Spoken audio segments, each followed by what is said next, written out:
ಯಾರಾದ್ರೂ ಗೆಸ್ ಮಾಡಿದ್ರ ಹಿಂಗಿರುತ್ತೆ ಅಂತ?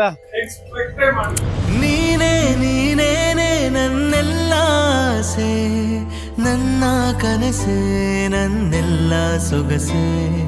ನೀನೇ ನೀನೇನೆ ನನ್ನೆದೆಯ ಮೌನ, ಉಸಿರ ಧ್ಯಾನ, ನೆಮ್ಮದಿಯ ತಾಣ. ನಾನು ಸಿಕ್ಕಾಪಟ್ಟೆ ಎಕ್ಸೈಟೆಡ್ ಆಗಿದ್ದೀನಿ. ಲವ್ ಮಾಕ್ಟೇಲ್ ಫ್ಯಾಮಿಲಿ ಇರುತ್ತೆ ಇವತ್ತು. ಸ್ಪೆಷಲ್ ಆಗಿ ಎಲ್ಲರಿಗೂ ಸಿನಿಮಾ ತೋರಿಸ್ತಾ ಇದ್ವಿ for the very first time.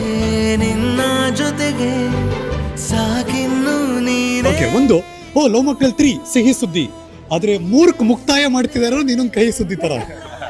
ನಿಧಿಮಾ ಹೇಗಿರ್ತಾರೆ ಲವ್ ಮಾಕ್ಟೇಲ್ 3 ನಲ್ಲಿ? ಇದು ತುಂಬಾ ಇರೋ ದೊಡ್ಡ ಕ್ವಶನ್ ಇದು. ಇನ್ನೇನು ನೋಡ್ತಿರಲ್ಲ, ನೋಡ್ಬಿಡಿ. ಯಾರು ಹೊರಗಡೆ ಎಲ್ಲೂ ಹೇಳ್ಬಿಡಿ ಅಷ್ಟೇ. ನೀನೇನೆ ನನ್ನೆದೆಯ ಮೌನ, ಉಸಿರ ಧ್ಯಾನ, Love you, Krismi.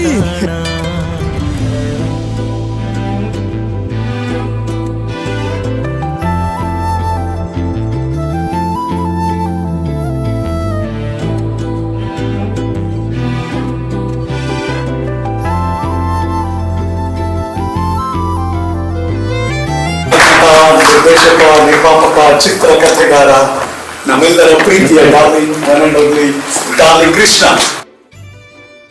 ನಾವು ಅತ್ಯಂತ ಕೊನೆಯ ಹಂತದಲ್ಲಿದ್ದೀವಿ. ಕೆಳಗಡೆ ಬೀಳ್ಬೋದು ಅಥವಾ ಹಾರಬಹುದು. ಕನ್ನಡ ಚಿತ್ರರಂಗ ಆ ಹಂತದಲ್ಲಿರಬೇಕಾದ್ರೆ ಭರವಸೆ ಮೂಡಿಸುವಂಥ ಚಿತ್ರಗಳು ಕೆಲವೇ ಕೆಲವು. ಇವತ್ತು ಸಂಜೆ ತುಂಬ ಭರವಸೆ ಹೊಟ್ಟು ಇನ್ನೂ ಒಂದು ಸ್ವಲ್ಪ ಮೇಲ್ಗಡೆ ಹಾರಬಹುದು.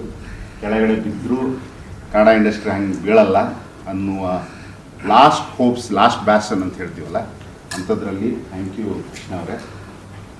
ಒಂದು ಇಡೀ ಚಿತ್ರರಂಗಕ್ಕೆ ಭರವಸೆ ಮೂಡುವಂತಹ ಒಂದು ಚಿತ್ರವನ್ನು ಕೊಟ್ಟಿದ್ದಾರೆ. ಅದಕ್ಕಾಗಿ ಕನ್ನಡಿಗನಾಗಿ ಧನ್ಯವಾದ. ഇരുളಲ್ಲಿ ಬೆಳಕಂತೆ ಇರು ಸಾಕು ನೀನು ಈ ಜೀವದ ಜೊತೆ.